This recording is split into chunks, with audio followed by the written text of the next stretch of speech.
कि हम सबको मिलकर के इस बुराई के साथ खड़ा होना है, उन अहंकारियों के साथ खड़ा होना है, क्योंकि जब तक हम वोकल फॉर लोकल नहीं अपनाएंगे, हमारे स्वदेशी का जब तक हम अपनाएंगे नहीं, तब तक हमारा देश सशक्त नहीं होगा।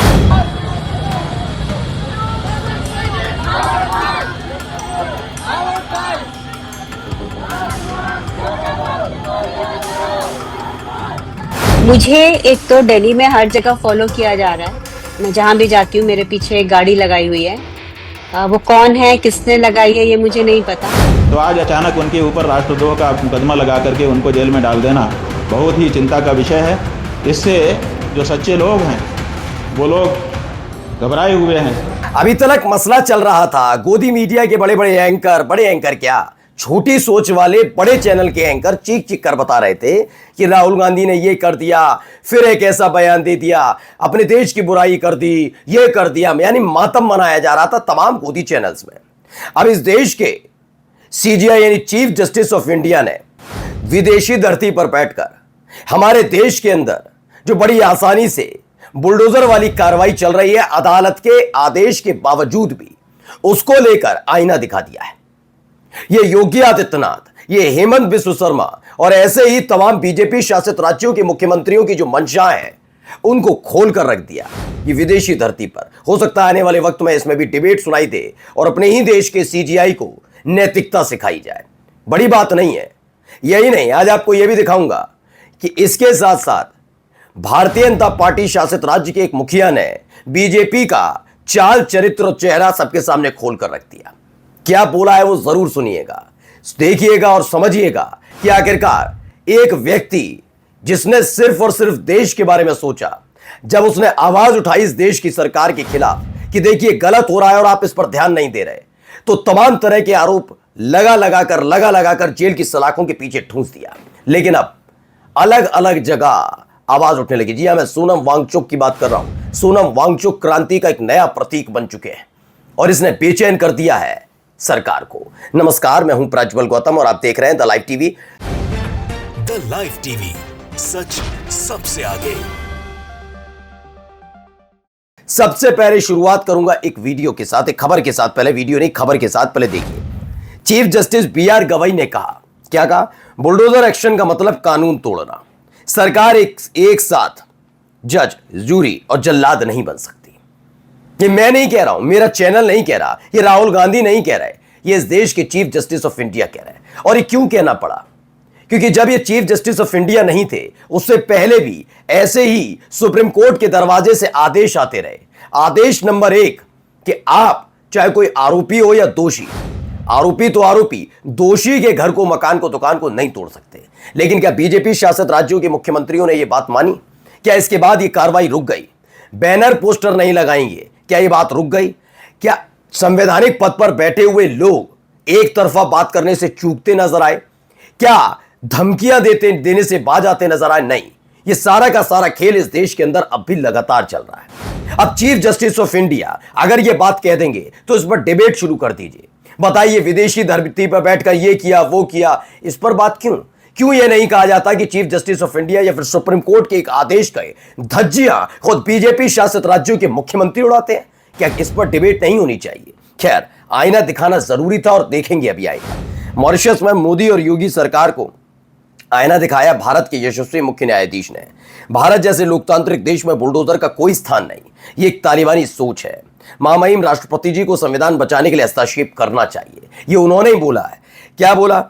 बीआर गवई ने कहा बुलडोजर कार्रवाई का कोई स्थान नहीं। मुख्य न्यायाधीश ने श्री गवई ने शुक्रवार को कहा कि भारतीय न्याय व्यवस्था कानून के शासन के तहत काम करती है, उसमें बुलडोजर कार्रवाई का कोई स्थान नहीं है। सीजीआई मॉरिशस में sir Morris Raoult memorial lecture 2025 में बोल रहे थे। उन्होंने कहा कि हाल में सुप्रीम कोर्ट के एक फैसले में स्पष्ट किया गया था कि किसी आरोपी के खिलाफ बुलडोजर चलाना कानून की उचित प्रक्रिया का उल्लंघन है। आरोपी के साथ साथ दोषी का जिक्र भी था। सीजीआई ने कहा सरकार एक साथ जज, जूरी और जल्लाद नहीं बन सकती। अब कौन बन रहा है जब जज जबरदस्ती, कौन बन रहा है जूरी और कौन जल्लाद बन रहा है, ये सबको पता है। चेहरे आप अपने मगज में रखिए, जहन में रखिएगा, क्या है, कौन से चेहरे आपके सामने तैरने लग जाएंगे कि बिना वजह बस मसला हिंदू मुसलमान, अच्छा मुसलमान तो पहले इन्हें गिरफ्तार करो, फिर इनको देखो, अच्छा नपाई तुलाई, ओ अवैध, तोड़ दो। मैं तो आज भी कहता हूं, चलिए सीजीआई की बात को मैं भी नकार देता हूं, ठीक है। ठीक है, अवैध मकानों पर कार्रवाई हो रही है, यही तो कहोगे? मैं कहता हूं अवैध मकान बने जिसके वक्त में जो अधिकारी वहां पर था, डीएम से लेकर तमाम लोग, उनकी सूची निकालिए।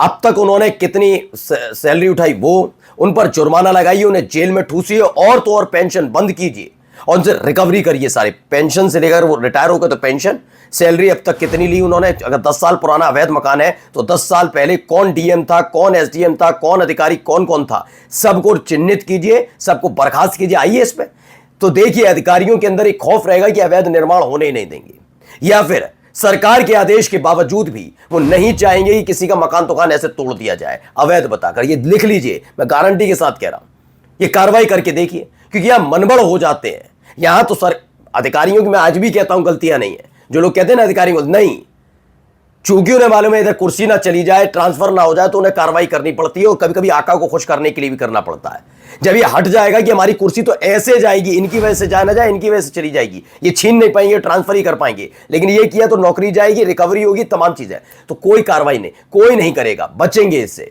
और नियम सम्मत होगा। करके देख लीजिए एक बार।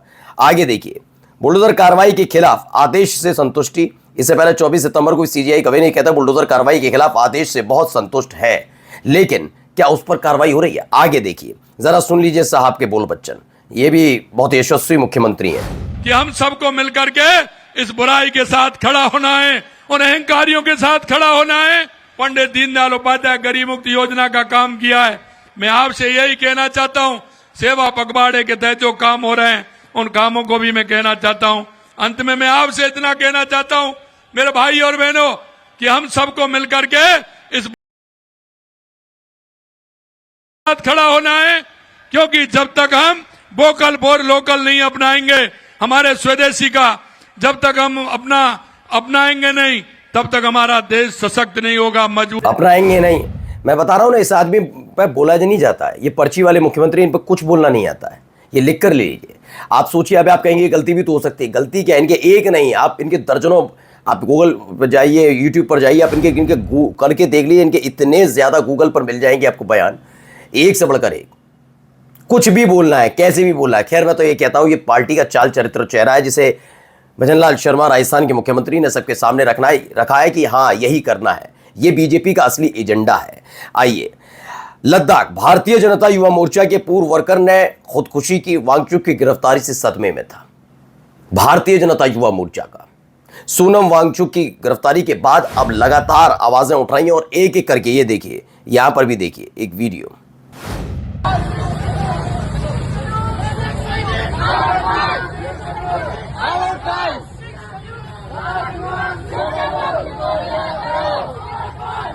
तो ये लद्दाख से निकली हुई तस्वीरें नहीं है, ये अरुणाचल प्रदेश से निकली हुई तस्वीरें हैं। जो बॉर्डर वाले इलाके हैं वहां पर सोनम वांगचुक की गिरफ्तारी से नाराज है लोग। मैंने भी तब भी ये सवाल उठाया था, मैं ये नहीं कहता कि कोई देशद्रोह का काम कर रहा है, उसे फंडिंग हो रही है, तमाम चीजें, फिर नैतिकता मत सुनाइए। मोदी जी 20 घंटे काम करते हैं, अमित शाह जी क्या कर रहे थे इतने साल से? अचानक से एक घटनाक्रम, बीजेपी का दफ्तर फूंक दिया जाता है, और उसके बाद से एक कार्रवाई होती है, तब जागती है सरकार, कहती है ओहो ये तो सोनम वांगचुक देशद्रोही है, ये तो वहां से पैसा ले रहा, तब से सो रहे थे तुम। मैं फिर कहता हूं कि इन सब लोगों के होश ठिकाने लगाने का एक ही तरीका है कि पता करो कब से ले रहा था सोनम वांगचुक ने, कब से लेना शुरू किया पैसा, और कब से देशद्रोह का, और समय का प्रधानमंत्री, उस देश समय का गृह मंत्री, दोनों को बर्खास्त किया जाना चाहिए कि तुम क्या कर रहे थे, क्या जिम्मेदारी, जनता ने क्यों चुना तुम्हें, क्यों चुन रखा है आप लोगों को कि आपके खिलाफ कोई आवाज उठाए और फिर अचानक से जाकर उस पर कार्रवाई करो।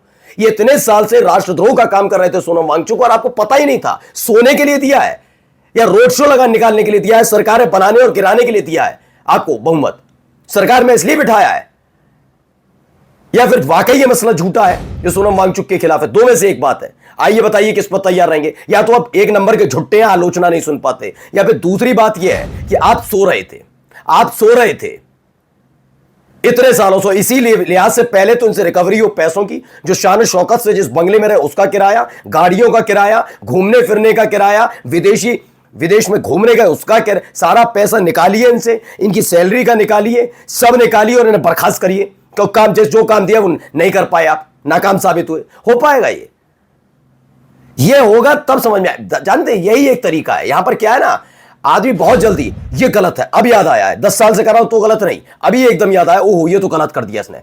तो तुम कर क्या रहे थे 10 साल पहले से? 10 साल से कर क्या रहे थे सोनम वांगचुक के बारे में नहीं जानते तो? अब सुनिए क्या कह रही हैं सोनम वांगचुक की पत्नी। मुझे एक तो दिल्ली में हर जगह फॉलो किया जा रहा है, मैं जहां भी जाती हूँ मेरे पीछे एक गाड़ी लगाई हुई है। वो कौन है, किसने लगाई है, ये मुझे नहीं पता। और सेकेंडली जो मेरे क्लोज उनको परसेप्शन है कि जो स्टाफ हयाल के मेरे साथ क्लोजली काम करते थे उनको कस्टडी में डिटेन किया गया है, पुलिस कस्टडी में, और उनके साथ बहुत ही बुरा बर्ताव किया जा रहा है, उनको पीटा जा रहा है, उनको क्यों? यही तो पूछ रहा हूं क्यों। सोनम वांगचुक की पत्नी गीतांजलि वांगचुक का कहना है कि उनके पीछे गाड़ियां लगाई जा रही हैं और हर जगह उन्हें फॉलो किया जा रहा है। सिर्फ इतना ही नहीं, उनके स्टाफ के लोगों को हिरासत में लेकर उनके साथ मारपीट की जा रही है। और नाकाम कौन है? जो काम नहीं कर पाया।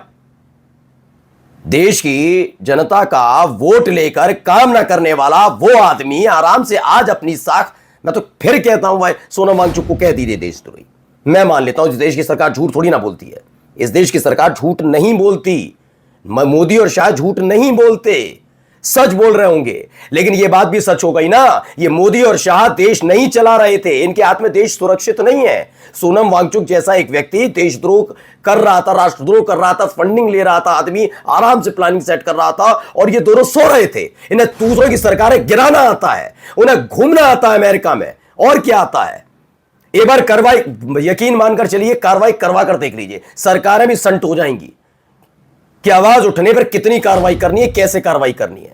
सारी हदें पार करने की जो शुरुआत हो गई है ना, कि जो बोले इसे कहते ये तो ये है, हटाओ, ये तो देशद्रोही है, इससे पैसे लेता, पाकिस्तान बनने। शर्म तो इस देश की मीडिया को नहीं आई थी। मैं आज भी कहता हूं, किसान आंदोलन के वक्त कैसे कैसे क्रोमा, कैसे कैसे आवाजें लिखी जा रही थी पीछे, उग्रवादी, खालिस्तानी, ये वो, इस देश के अन्नदाताओं के लिए इतना गंदगी फैलाई थी इस देश की मीडिया ने। मैं लानत भेजता हूं उन पर, चाहे महिला एंकर हो या पुरुष एंकर हो, सारों सबके सबने शर्म नहीं आई थी। चुल्लू पर पानी में डूब जाओ तुम सब सारे। आज भी वही हो रहा सोनम वांगचुक के साथ। सुन लीजिए, कम से कम इनको भी सुनिए। बात यह है कि सोनम वांगचुक जो है, उनके बारे में पूरा देश जानता है। उनका जो योगदान था विशेष करके नई पीढ़ी के लिए, उसको रेखांकित करते हुए फिल्म तक बनी और पूरे देश के लोगों ने पसंद की उस फिल्म को, और फिर भारत की सरकार ने उनको सम्मान दिया। भारत की सरकार जब किसी को बड़ा सम्मान देती है तो उसके बारे में सब जानकारी पहले कर लेती है कि ये किसी गलत गतिविधि में तो नहीं है। उनके विभाग हैं इंटेलिजेंस के, उससे सब जानकारी उसकी पूरी खंगाल ली जाती है कि कहीं गड़बड़ आदमी तो नहीं है, कल को हम पास। तो शंकराचार्य हैं अभिमुक्तेश्वरानंद सरस्वती, इन्होंने कहा सोनम वांगचुक को तुरंत रिहा करना चाहिए। ये अपील अब हर जगह से उठ रही है। एक और खबर दिखाता हूं, देखिए अब यहां पर क्या क्या हो रहा है। विजयदशमी के मौके पर एक वीडियो, राम जी हैं, राहुल दिखा दिए गए हैं, उधर वोट चोर लिखा हुआ है और उसके दहन की तस्वीरें हैं। और इसके साथ साथ कई और महत्वपूर्ण जरा ये भी मुझसे गलती हुई बहुत बड़ी। मैं योगी आदित्यनाथ जी की एक स्टोरी लगा दी थी उनके साथ, आज के बाद ऐसी स्टोरी नहीं लगाऊंगा और कभी भी ऐसी गलती नहीं करूंगा जिंदगी में। बहुत बड़ी गलती हुई है। हम कहते हैं कि हम देश के सबसे बड़े लोकतांत्रिक देश हैं, नहीं है, नहीं है। अमेरिका में आपने व्हाइट हाउस के सामने देखिए, अभी हाल ही में डोनाल्ड ट्रंप के खिलाफ प्रदर्शन की सारी सीमाएं पार कर दी गई। कितने लोग पीटे गए, कितने लोग हिरासत में लिए गए, कितनों को टॉर्चर किया गया। मैं बता रहा हूं, इस देश के लोकतंत्र को खूंटी पर टांगने का काम इस देश के लोकतंत्र को बचाने वाले लोग कर रहे हैं, क्योंकि उन्हें आलोचनाएं पसंद नहीं है, उन्हें राजा बनकर रहना है। इसीलिए जो आवाज उठाता है वो उग्रवादी होता है, खालिस्तानी होता है, पाकिस्तान से फंड लेता है, विदेशी फंड, तख्ता पलट करना चाहता है, अराजकता फैलाएगा, पथराव करेगा, पत्थरबाज होगा, उत्पाती होगा, उपद्रवी होगा, देशद्रोही होगा, गद्दार होगा, सब होगा। और ये सारे के सारे संत हैं। नमस्कार। द लाइव टीवी, सच सबसे आगे।